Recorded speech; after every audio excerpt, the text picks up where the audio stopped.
So you have Hugh Mercer here. Hugh Mercer is going to get bayoneted at least 7 times. Just a painting, but it kind of symbolizes what had happened. So that was the American soldier. Why are we timed so terrible sometimes? So you got George Washington here on this horse. Hugh Mercer, he was so decorated in uniform, they thought he was George Washington, and when they killed him, they thought that the damn war was over because it was like, oh, we got Washington.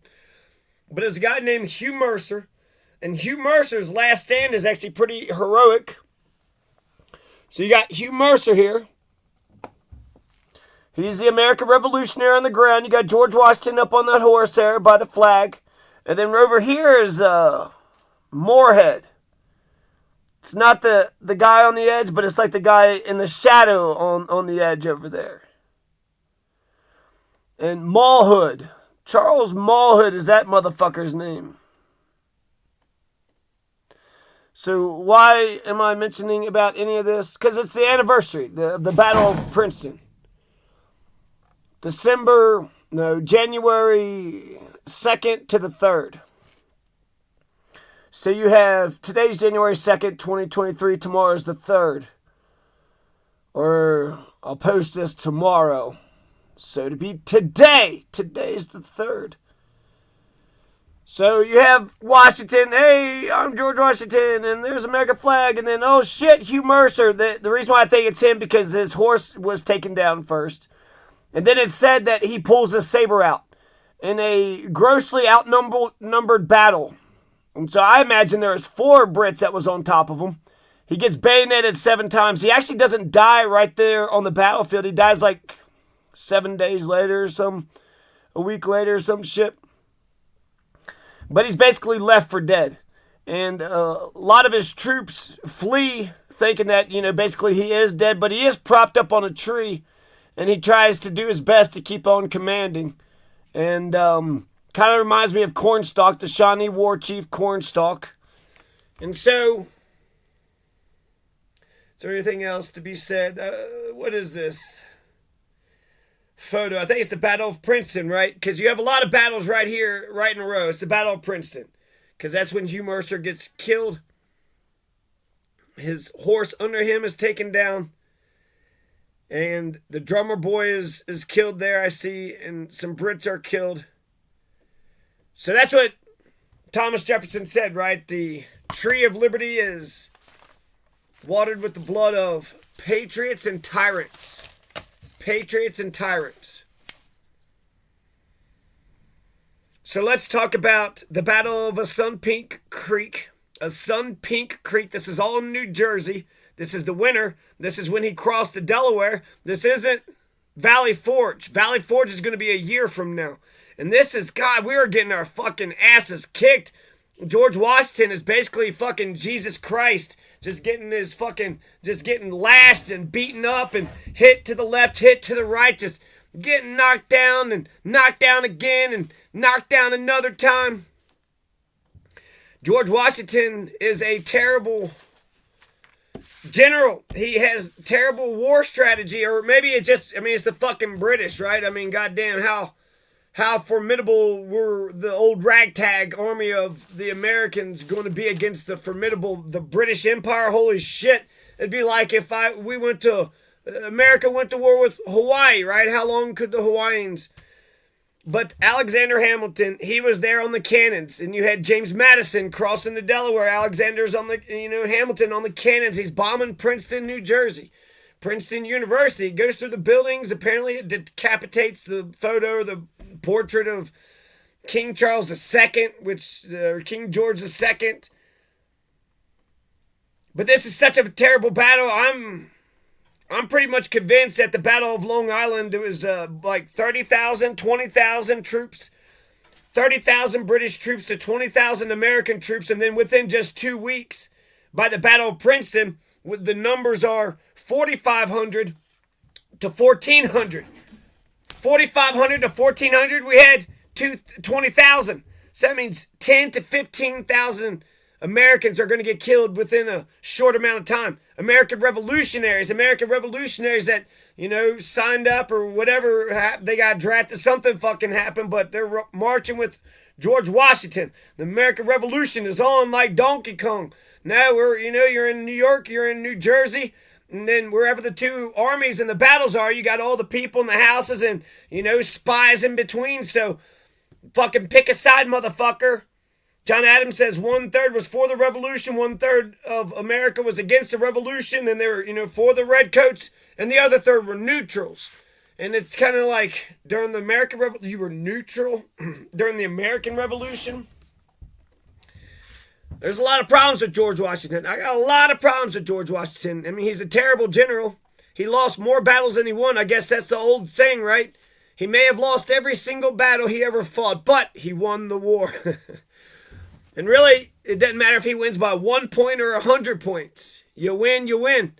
And so, he won, right? We're Americans today because of all this. But a lot of goddamn things are happening. The crossing of the Delaware, that's happening right there, right on Christmas. Attacking the Hessians. The Battle of Trenton, he's going to be successful. 1776, we just declared our independence not a couple months ago. July 4th, right? Isn't that what we have all those fireworks for? And even though I got a lot of problems with George Washington in so many fucking ways, he owned 300 slaves, he was a genocider, a slaver, Northwestern War, he killed all those Iroquois towns, 40 towns in northern New York. Ultimately, the American Revolution is successful. He is going to try to mend some of his ways. In the Northwest Territory, he doesn't expand slavery. He frees his slaves in his will. So it's almost like George Washington's a towering figure. He's on our dollar bill still today. But I'd still fight for these 5 principles. Out of the American Revolution, these 5 principles are still worthy of fighting for. Elections and federalism and constitutions and Bill of Rights and the 3 branches of government. So when I put the T-chart up and I say, okay, what are the pros and the cons? The British, what the fuck did the British have on their side? A king? And people just like the authority. They just didn't like to think for themselves. So many decisions. Just put me on a thing and mindlessly make me monotonous, just repetitive, You'd be perfect at a factory in Maysville. Most black folks and brown folks actually fought on the British side. A lot of reasons to be against George Washington. A lot of reasons to be against the American Revolution, especially if you're Tecumseh or the Shawnee or the Mingo. But the 3 branches of government, the Bill of Rights, constitutions, federalism, the right-wing sovereign movement don't know shit about federalism. They think that the states are illegal. The U.S. Constitution allows for the creation of states. We have a federalist system. The U.S. government has some power, and the states have some power. We have that balance because it's checks and balances. We are fighting against tyranny. You got the freedom lovers, freedom and democracy lovers, and then you got the fascist, tyrannical, dictator, monarchist, autocratic, totalitarian piles of shit. That's why we got the 3 branches of government. That's why we got a constitution. That's why we got a Bill of Rights. That's why we got a federal system, and that's why we got elections.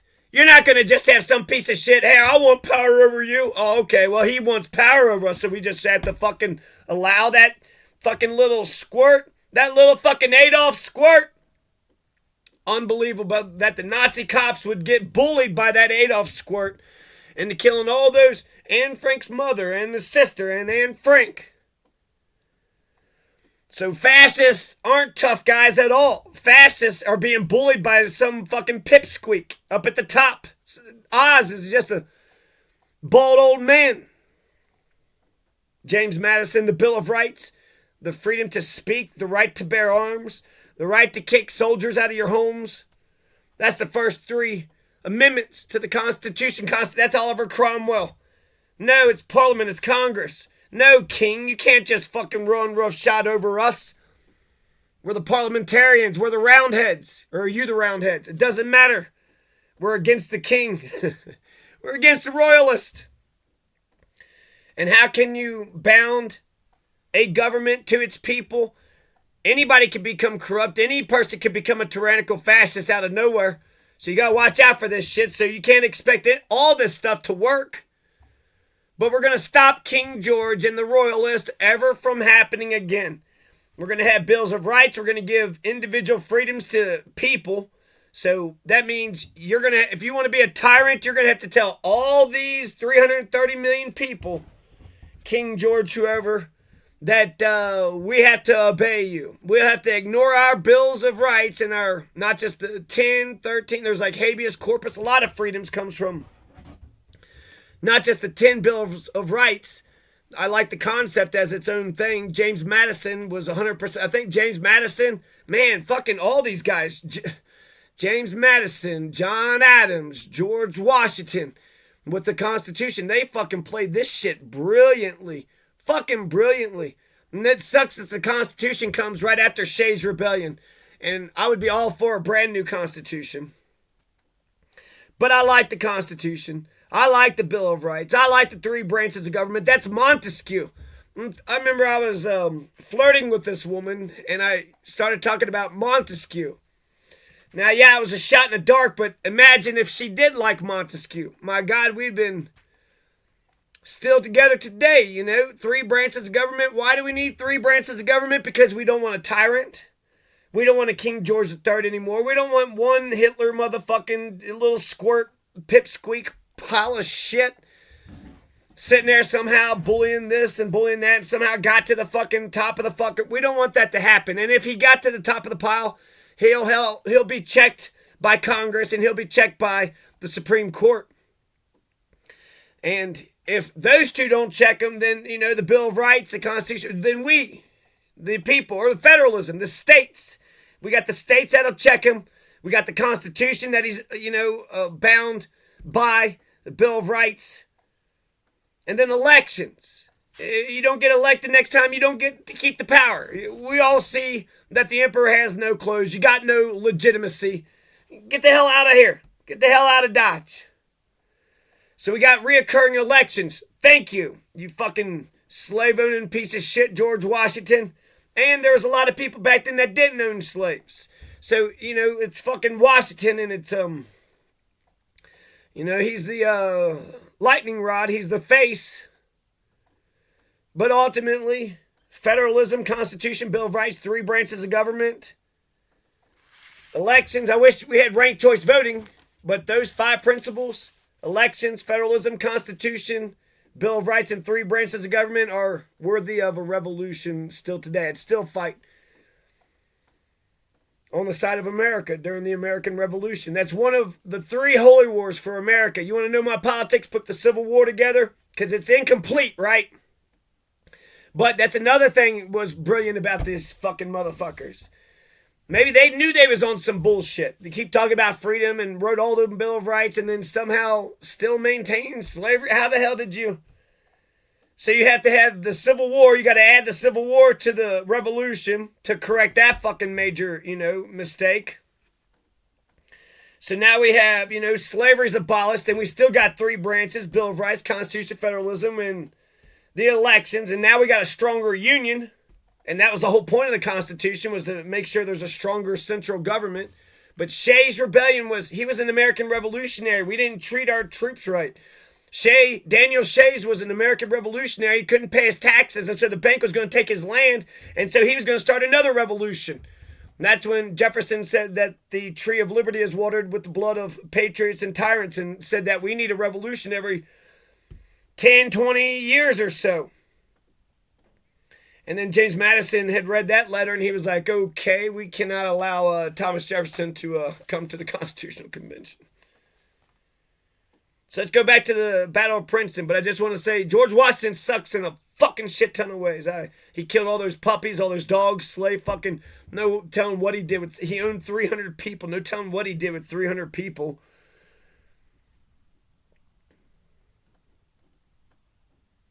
But he won the revolution and got us a constitution. And before, you know, America, none of this shit was even fucking discussed and talked about. And then it's going to inspire the French Revolution and then the Haitian Revolution, which just improved upon our revolution.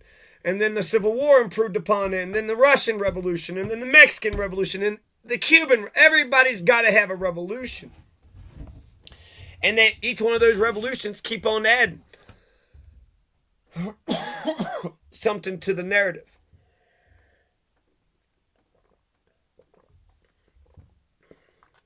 Something that wasn't there before. So World War II, Civil War, American Revolution, them's my politics. So let's get to the details of Princeton. I was going to try to do an overview, but I feel like I'm kind of... It's only a day. It's only a night. He's getting his ass kicked. You had 30,000, 20,000, all the way down to 4,500 to 1,400. So he retreats. George Washington's getting his ass kicked.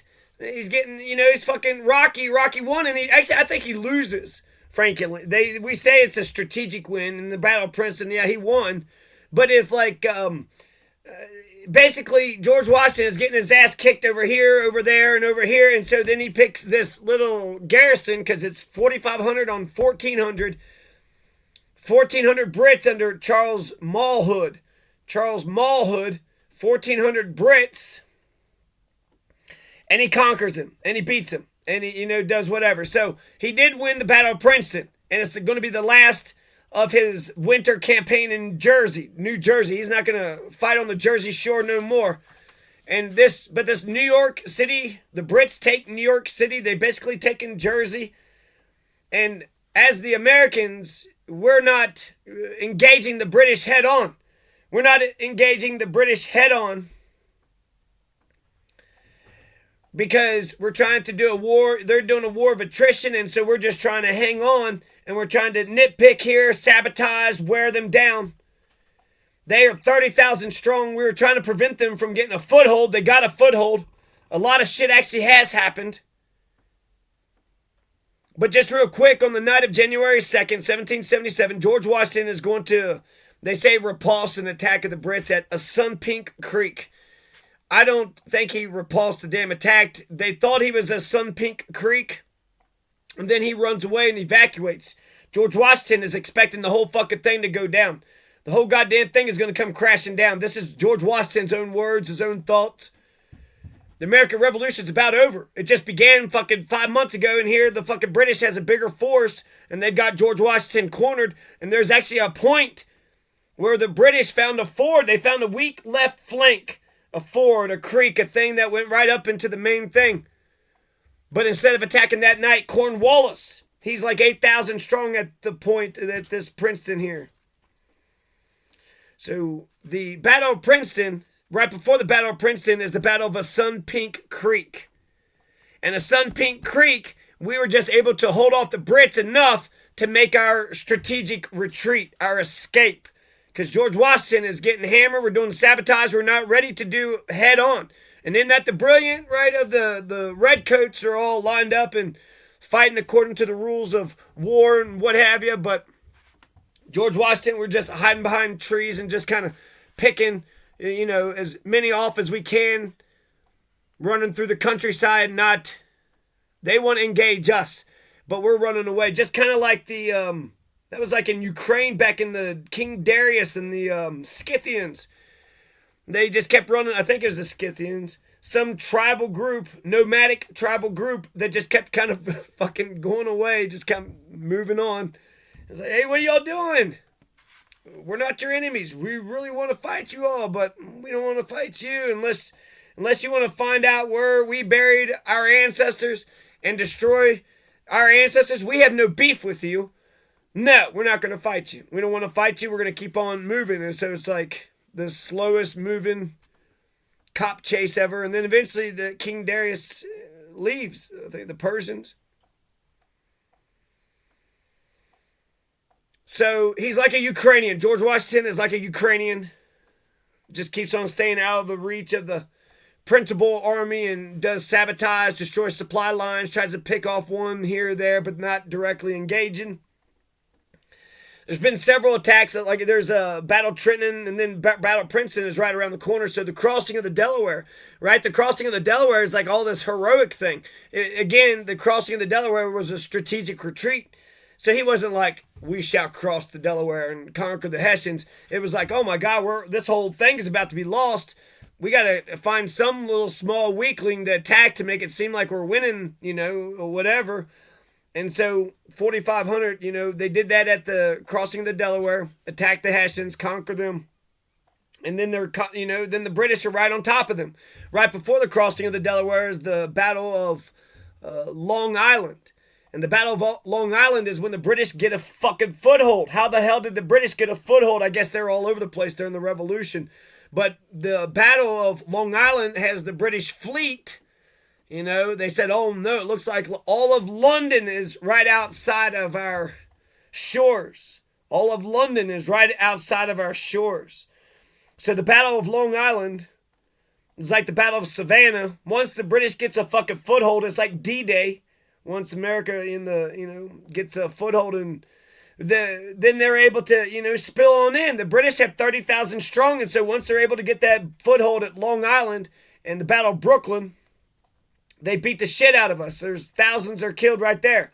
And then more thousands are killed. And then he's stuck, and then he has to cross the damn Delaware, and then, here's some Hessians. Okay, we conquered Hessians. Okay, we got a breath of fresh air.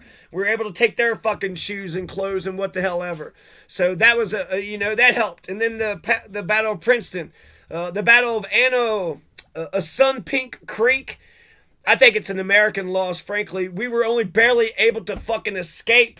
So we always try to do the most positive light because, that's fucking propaganda. You want to be proud to be American. Let's get the truth, right? Let's find out. I think that's better to be an American and know exactly what the fuck is going down and let's get to the truth. Let's get to the bottom of the American Revolution so that way John Adams didn't have any slaves. Alexander Hamilton didn't have slaves. There's a lot of abolitionists back then, so, give credit where credit is due. So George Washington is just shucking and jiving, right? He's juking left, shuking right. George Washington getting his ass kicked, though. Getting his ass kicked all like Jesus Christ, right? Fucking Romans and King Herod and Pontius Pilate just smacking Jesus Christ and giving him a crown of thorns and, just lacerating him with a whip and making him carry his own cross and spitting on and yelling at him. And Battle of Trenton, December 25th, 17. So you got the Battle of Long Island, and then you got the crossing of the Delaware, the Battle of Trenton, and then the Battle of Sunpink Creek.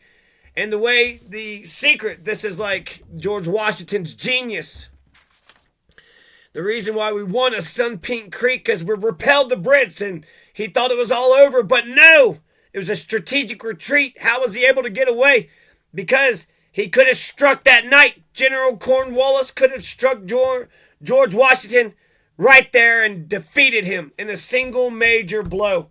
And he would be on court-martialed, be in front of goddamn George III. It'd been a whole nother goddamn world if Cornwallis would have got George Washington that night. But at Sunpink Creek, they're basically in a little cove, and they're away from everybody, but there's a small little flank. There's a little ford. There's a little creek. So Cornwallis could have smashed America right then and there, but he says, let's attack in the morning. Lincoln says, you better do what you can today. What you can do today. Don't leave off tomorrow what you could do today. So George Washington is going to evacuate. That's the success of a Sunpink, but the secret was he ordered the campfires high to make it look like they were going to campfire there and they were going to campfire there for the night. And it worked because Cornwallis says we'll just fucking attack them in the morning. Look at their campfires. Look how high their campfires are. They're not worried about nothing, right? They're going to be there tomorrow. We basically got them surrounded. We got them encapsulated. So he orders the campfires high. And then they were able to sneak away. The army was able to march northeast to Princeton in an 18-mile march in the dark and cold and bitter night snow, cold blizzard. But this is an attempt for George Washington to regain the momentum. I mean, we have a string of we We had 20,000. I forget the exact. I think it was like 20 to 30,000 or 15 to 20. It was, but this Battle of Princeton is 4,500 to 1,400. So let's assume the least 15,000. That means at least 11,000, 10,500 have been killed. 10,000 Americans have been killed within the fucking 2 weeks. And this is our Christmas campaign. This is the crossing of the Delaware campaign. 10,000 Americans have been killed. That's 2/3 of our whole fucking principal insurgent army. 2/3 of our principal insurgent army has been killed. And it's only 6 months or 5 months into the fucking revolution. We're not even going to survive for another spring. We're not even going to get to spring. Eventually it lasts for 7 years and then we're victorious. But fucking shit. Fucking shit, man. And, you know, a lot of this stuff, the Constitution and the Bill of Rights weren't even thunk up. So the 3 branches of government, federalism, elections. We were just kind of trusting George with the independence thing and maybe getting all this stuff we're talking about. But you had Alexander Hamilton on the cannons. So because George Washington ordered the campfires high, they got overconfident thinking that they were going to go ahead and just, you know, spend the night right there at a Sun Pink Creek. So there wasn't a victorious battle. It was a victorious hold off and then slink on off into the night. Slink off. Hugh Mercer is going to get killed at the Battle of Princeton, January 3rd, 1777. We've also got a brand new year. So it's the Christmas season. The reason to be jolly. It's 1776. So actually, the revolution has gone into 1777. The 3 sevens. This is going to be a good year. Or is that the most bloodiest year for Kentucky? Yeah, I think that's the bloodiest year for Kentucky. Well, there's a whole Native American thing that's going on too.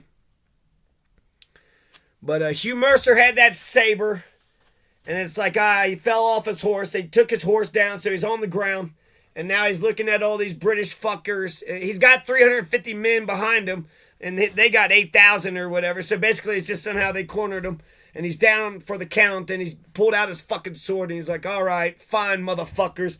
If I'm going down, no fucking way. I'm going down on my knees. Let's do this. So he's kind of like the Black Knight in the British comedy. So Hugh Mercer gets bayoneted 7 times and then dies a week later. They thought he was George Washington. They propped him up on a tree. And then when his troops are running away, George Washington rallies Hugh Mercer's troops back into the cause. Because they were trying to run off. Because, oh fuck, our commander, our general just got killed. So, George Washington defeats Cornwallis January 3rd at the Battle of Princeton. No, we don't defeat Cornwallis. We just defeated a little contingent, a little minor skirmish, a little minor thing. But, 1,400 strong. And then it says the Continental Congress adopts the Stars and Stripes. The Stars and Stripes, the banner or the song? Stars and Stripes. Continental Congress also adopts the Stars and Stripes on January 3rd. 1777. So yeah, General Cornwallis had us surrounded at a Sun Pink Creek. Almost basically, we're on the guy. That was a death knell. That was it.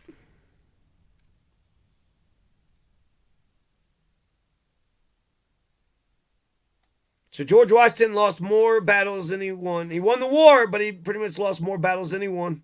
Terrible general. More black folks and brown folks actually fought for the British. The Delaware River crossing, you had Alexander Hamilton and you had James Madison. Both of them were there. 4,500 men were still alive, right? So we could look at it that way. What? One man's 10,000 is dead as another 4,500 is still alive. Monroe is shot in the shoulder. So that was a big fucking blow for James Monroe. That was a big old blow for James Monroe. He got shot in the shoulder and it hits an artery. He about died that night. James Monroe. I mean, you got James Madison, James Monroe. That's 2 fucking presidents. 2 of the first 5 presidents. George Washington. 3 of the first 5 presidents are a part of this Battle of Princeton. Alexander Hamilton, the first Secretary of State. George Washington was 30 yards from the British forces at I'm going to say a Sunpink Creek. Within 100 feet. Within 100 feet from the front lines. So it was close. It was very close. This is at Nassau Hall in Princeton University today. King George II, the portrait is decapitated by the cannon fire of Alexander Hamilton, which I'm sure he probably shot up like some British folks too, but he cannoned the buildings and, destroyed a portrait. And it works. It works. It's kind of like Saratoga. It's kind of like we needed a victory, and God damn it, George Washington pulled one out of his fucking ass somehow. It's like, by God, how did he, like in Liar Liar? By God, how did he do that? And the truth shall set you free.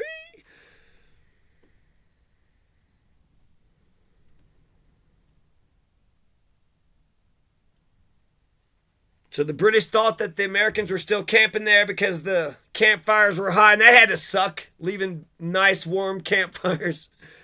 What are we going to do? I'll just go 20 miles northeast of Princeton in the cold, bitter-ass fucking blizzard. You sure you want to do that? Don't call me white, call me rainbow bright. Peach, pink, or rainbow bright. So we had the victory at Battle of Trenton, right? We crossed the Delaware, defeated the Hessians. We lost the Battle of Long Island. And then we're going to lose the Battle of Sunpink Creek because they take it, we retreat, and then we win the Battle of Princeton. So a couple crazy weeks and 10,000 Americans are dead. 4,500 are still alive. And in 1777, we just 6 months into the revolution, and we're not for sure what the hell is going to happen. We need a boost. We need a boost. That's for damn sure. Let's see here. Brooklyn, August 27th is the Battle of Long Island. So August, September, October, November. So about 4 months prior. Thousands. 15,000 down to 4,500. And then the Battle of Long Island, they said that 2,000 Americans were killed and 64 British were killed. Like, goddamn. They killed the shit out of us. And barely any of them died.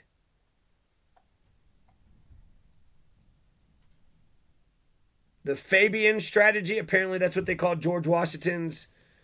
Basically, it's Tecumseh's strategy is what it is. But you avoid the principal army. He's got 30,000 strong. And they have to feed them, clothe them. They're humans, and anywhere that they move and go, that's even more. They also have to have weapons and guns and ammunition, bullets. They're soldiers, so they might just, scour the countryside and just take whatever they want. That's why, no soldier can quarter in our homes because of this. So that's smart to have a Tecumseh strategy, to have a Native American Fabian strategy, to pick them off, to not engage them directly, to wear them out just by basically staying alive. Staying alive. Ha, ha, ha, ha. Staying alive. But that's it, really. That's their main army, and as long as he's got 5,000 strong, George Washington's got 5,000 people, that's an army that they're always going to have to compete and contend with. So even if the British takes over all 13 colonies and the army is, 5,000 strong out in goddamn Illinois or Iowa or fucking Oregon somewhere, that's still the rebels, right? That's still going to be a country. That's still going to be America.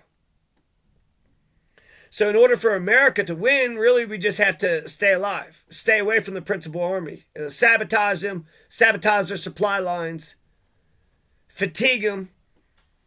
It's got to be expensive to have, a siege or an army. And they said all of London. It looked like all of London with the Battle of Long Island. So there had to be a lot of ships and a lot of soldiers and people and whatnot.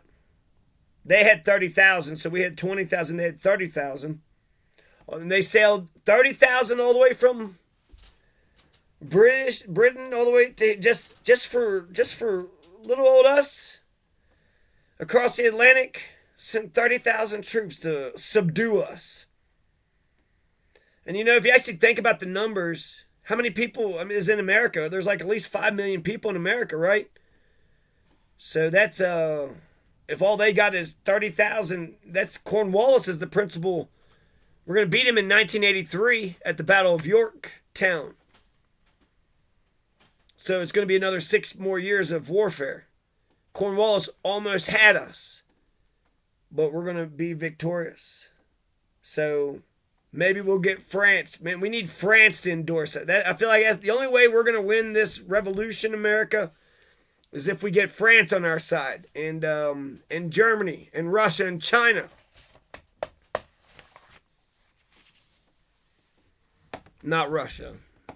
What am I saying? Ukraine. Let's get the Ukrainians on our side.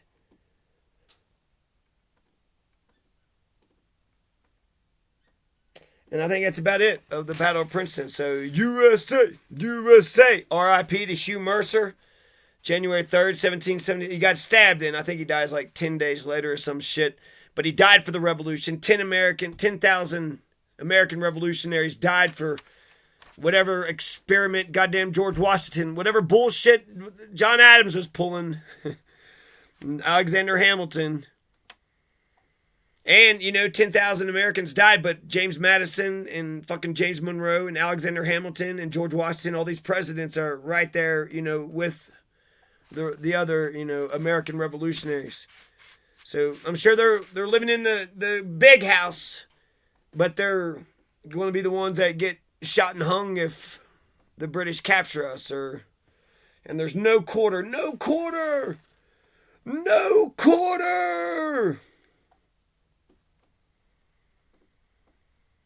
And the Continental Congress adopts the Stars and Stripes. What is that about?